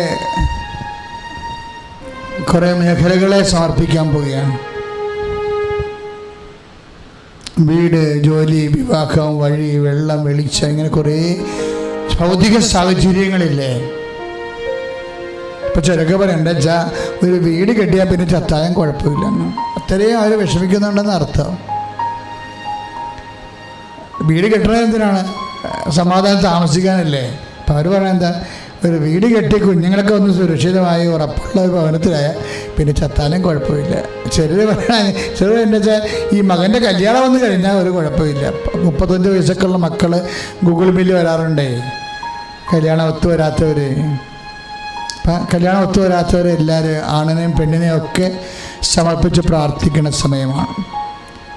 ചില കുടുംബങ്ങളിലൊക്കെ സമാധാനത്തോടെ ഭക്ഷണം കഴിച്ചിട്ട് മാസങ്ങളായി. കാര്യം ഓരോരുത്തരിങ്ങനെ ഓരോ ലൈനടിയല്ലേ. വിശ്വാസവും കുടുംബത്തിൻ്റെ മഹിമയും ദൈവത്തിൻ്റെ ചൈതന്യവും ഒന്നും നോക്കാതെ ഓരോരുത്തന്മാരിങ്ങനെ പല്ലടിച്ച് കാണിക്കുമ്പോൾ പുഴച്ചെന്ന് അകപ്പെട്ട്. നിങ്ങളെപ്പോഴും മനസ്സിലാക്കേണ്ട വിഷയം എന്താ പറയുക, ഇപ്പോഴൊക്കെ ഉള്ളൊരു പ്രശ്നം എന്ന് വെച്ചാൽ നമ്മുടെ പെൺപിള്ളേരൊക്കെ ഇപ്പം ഞാനൊരു 10-21 ലക്ഷത്തോളം ആൾക്കാരെ കൗൺസിൽ ചെയ്യുന്ന ഇടയ്ക്കൊക്കെ വിളിച്ച് പറയും. എന്തിനങ്ങനെ പറയണമെന്ന് അറിയാമോ? ഞാൻ പറയണത് നിങ്ങളൊന്ന് കേൾക്കാൻ വേണ്ടിയാണ്, അല്ല ഞാനിങ്ങനെ കേമത്വം പറയണമല്ല. നമ്മുടെ പെൺപിള്ളേർക്ക് പറയുന്നൊരു അബദ്ധം, ആരെങ്കിലും വഴിയെ പോകണവനെ കയറി പ്രേമിക്കും, പക്ഷെ അവൻ ഭയങ്കര സൂത്രക്കാരനായിരിക്കും. അതായത് 2 ആഴ്ചക്കുള്ളിൽ ഇവിടെ ചരിത്രം പോയിരിക്കും. മനഃപൂർവ്വം കളയണതാണ്. ഇവളെ വശീകരിച്ച് രാത്രി ഈ മൊബൈൽ എന്ന് പറയുന്നത് ഭയങ്കര സാധനമാണ്. രാത്രിയും പകലും വെളുപ്പിനെയും സംസാരിച്ച് സെൻറ്റി അടിച്ച് അവസാനം ഇവളെ ബോധം കളഞ്ഞു കളയും. എന്നിട്ട് അവസാനം ഇവൻ ചത്തുകളെ ആന കുഞ്ഞെന്നൊക്കെ പറഞ്ഞ് ഭയങ്കര ഡയലോഗും കുറേ വീഡിയോയൊക്കെ ഇട്ട് കൊടുത്ത് ചാകണമൊക്കെ കാണിച്ച് മറ്റുള്ള ചാകണം കാണിച്ച് ഇങ്ങനെ ഇവളെ ഭ്രാന്ത് പിടിപ്പിച്ച് ഇവളുമായിട്ട് ബന്ധപ്പെടും. പിന്നെ ഇവർക്ക് രക്ഷപ്പെടാൻ പറ്റത്തില്ല. പല പെൺപിള്ളേർ അകപ്പെട്ടിരിക്കണേ ഇങ്ങനെയാണ്. പണ്ടൊക്കെ ഇങ്ങനെയൊക്കെ സംഭവിക്കണമെങ്കിൽ കുറേ മാസങ്ങളും വർഷങ്ങളും എടുക്കും. ഇപ്പം 2 ആഴ്ച മതി. പല പെൺപിള്ളേരും അഞ്ചിന് ചാടിയതിന് ശേഷം പിന്നീട് പോരാൻ പറ്റാതെ അവൻ്റെ കൂടെ ഇങ്ങനെ അടിമയായിട്ട് പോകണതിൻ്റെ ഉദ്ദേശം ചരിത്രം നഷ്ടപ്പെട്ടതുകൊണ്ടാണ്. അപ്പം അതുകൊണ്ട് എൻ്റെ മാതാപിതാക്കളും എൻ്റെ പെങ്ങന്മാരും ഞാൻ പറയണത് കേൾക്കണം. ഈ വിഷയത്തിൽ നമുക്ക് ജാഗ്രത ഉണ്ടെങ്കിൽ ഒരു കുഴപ്പമില്ല, ചെന്ന് അകപ്പെട്ട് പെടാം. പലപ്പോഴും സംഭവിക്കുന്നത് വീട്ടുകാർക്ക് ചില സമയത്ത് കടങ്ങൾ വരും, ചിലപ്പോൾ രോഗങ്ങൾ വരും, ചിലപ്പോൾ അപ്പൻ ആശുപത്രിയിലാകും. അപ്പം അങ്ങനെയൊക്കെ വരുമ്പോൾ അതിന് കാശ് വേണ്ടി വരും. അപ്പം ഇങ്ങനെയൊക്കെയുള്ള ഒരു കുടുംബത്തിൻ്റെ ബാലൻസ് പോകത്തില്ലേ?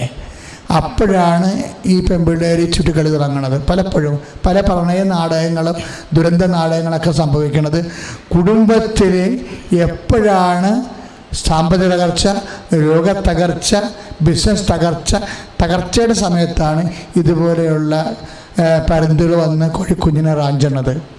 എല്ലാവരും അപ്പം അമ്മമാരുടെ ചോദിക്കുമ്പോഴുണ്ട് ആ സമയത്ത് ഞാൻ ഭർത്താവിനെ കൊണ്ട് ആശുപത്രിയിലായിരുന്നു. എന്താണ് വീട്ടിൽ നടന്നതെന്ന് ആർക്കും അറിയത്തില്ല. ആരുടെ കാര്യത്തിൽ ആർക്കും ശ്രദ്ധിക്കാൻ പറ്റാതെ അറിയില്ലേ പോയി. കുടുംബത്തിൽ റിലേ പോയി. ആ റിലേ പോകുമ്പോൾ ഇങ്ങനെ കണ്ടവൻ്റെ പിശാചിൻ്റെ പുറകെ പോകുമ്പോൾ അത് നേരത്തെ നല്ല മനസ്സാക്ഷി കൊടുക്കുകയാണ്, നല്ല വിശ്വാസം കൊടുക്കുകയാണെങ്കിൽ എങ്ങനെ കൊടുക്കും? നിങ്ങളുടെ ട്യൂഷനല്ല ഏറ്റവും പ്രധാനപ്പെട്ടത്. നിങ്ങൾ പോലും പള്ളിയിൽ പോകണയുടെ കുഞ്ഞുങ്ങൾ കാണുന്നില്ല, പ്രാർത്ഥന മുടക്കിയിരിക്കണം. അപ്പോൾ ദൈവമാണ് ആദ്യം പോണത്. പിശാച് വന്ന് കയറിയെന്ന് പറഞ്ഞിട്ട് കാര്യമില്ല. ദൈവം ആദ്യം പോയി കാണും. നിങ്ങൾക്കൊരു കാര്യം ഞാൻ പറഞ്ഞു തരാം, വളരെ സുഖിപ്പിക്കണ രഹസ്യം പറഞ്ഞു തരാം. ദൈവം ഈ ഭൂമി വെച്ച് നിങ്ങളുടെ കുടുംബത്തിൽ നിന്ന് പോയെങ്കിൽ പിന്നെ ഒരിക്കലും വരത്തില്ല. നിത്യത വരെ ഇത് തന്നെ പരിപാടി. നിങ്ങൾ അനുഭവിക്കുന്ന അർത്ഥം വളരെ ശ്രദ്ധിച്ച് കൈകാര്യം ചെയ്യേണ്ടതാണ്. ഇത് വെള്ളരിക്കപ്പെടണമെന്നുമല്ല, നമ്മളെ ശ്രദ്ധയോടെ വേര് കെട്ടിയാൽ മാത്രമേ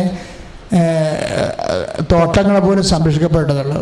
അതാണ് കർത്താവിൻ്റെ കഥയിൽ എന്തുമാത്രം വേലി കെട്ടി നടക്കൊക്കെ പറഞ്ഞുകൊണ്ടിരിക്കും. പഴയ നിയമത്തിൽ പറയും ജോബിന് ചുറ്റും വേലി കെട്ടി. വേലി ഒരു പ്രശ്നമാണ്. വേലി പൊളിഞ്ഞ കണ്ടവൻ കയറിയത് തന്നെ. അപ്പം വേലി പൊളിയണ കാലമാണ് ഇതുപോലെയുള്ള സങ്കടക്കാലം, തകർച്ചക്കാലം, ഇങ്ങനെയുള്ള കാര്യം. ഇനി അപ്പൻ്റെ മദ്യപാനമായി കഴിയുമ്പോൾ ശരിയാകും. പല പെൺപിള്ളേർക്കും ഒരു സെക്യൂരിറ്റി വീട്ടിൽ ഫീൽ ചെയ്യണില്ല. അങ്ങനെയും ചില സമയത്ത് അബദ്ധങ്ങൾ സംഭവിക്കുന്നുണ്ട്. അപ്പോൾ ഇതുപോലെ തകർന്ന കുടുംബങ്ങളെയാണ് ഇപ്പോൾ ഓർക്കുന്നത്. അച്ഛനോട് ചേർന്ന് പ്രാർത്ഥികർത്താവേ, തകർന്ന കുടുംബങ്ങള്, വിശ്വാസ തകർച്ച വന്ന കുടുംബങ്ങള്, തെറ്റായ ബന്ധങ്ങളില് ആത്മാവ് നഷ്ടപ്പെട്ട കുടുംബങ്ങള്, നഷ്ടപ്പെടാൻ പോകുന്ന കുടുംബങ്ങള്, പരസ്പരം സംസാരിക്കാത്ത കുടുംബങ്ങള്, സ്നേഹമില്ലാത്ത കുടുംബങ്ങള്, ജോലിയില്ലാത്ത കുടുംബങ്ങള്, വരുമാനം നഷ്ടപ്പെട്ടവര്, വിദ്യാഭ്യാസത്തിന്റെ തകർച്ചയുള്ളവര്, ജോലി ലഭിക്കാത്തവര്, അങ്ങനെ എല്ലാ മേഖലകളിലും വേദന അനുഭവിക്കുന്നവരെ ഈ നിമിഷം ഏറ്റെടുക്കണമേ.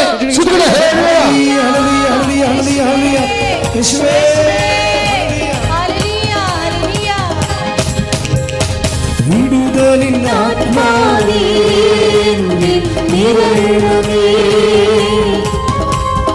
ആത്മീയതൻ അഭിഷേകമായി പടരണമേ. വിടുതലിൻ ആത്മാവേ നിറയണമേ, ആത്മീയതൻ അഭിഷേകമായി പടരണമേ. പരിശുദ്ധ പരമദിവ്യകാരുണ്യത്തിന് ആരാധനയും സ്തുതിയും പുകഴ്ചയും ഉണ്ടായിരിക്കട്ടെ. നിങ്ങൾക്ക് ആശീർവാദത്തിന് സമയമായി. അപ്പോൾ എത്രയും വേഗം ലിങ്ക് ഷെയർ ചെയ്യാൻ വേണ്ടി അത് പ്രേക്ഷിത പ്രവർത്തനമായിട്ട് ഒക്ടോബർ മാസത്തിൽ നിയോഗമായിട്ട് ചെയ്തുകൊണ്ട് അമ്മയോടൊപ്പം സഭയ്ക്ക് വേണ്ടി, ലോകത്തിന് വേണ്ടി, നിങ്ങൾക്ക് വേണ്ടിയും ഈ 24 മണിക്കൂർ ജപമാലയിൽ പങ്കെടുക്കുക. ദൈവം നിങ്ങളെ അനുഗ്രഹിക്കട്ടെ.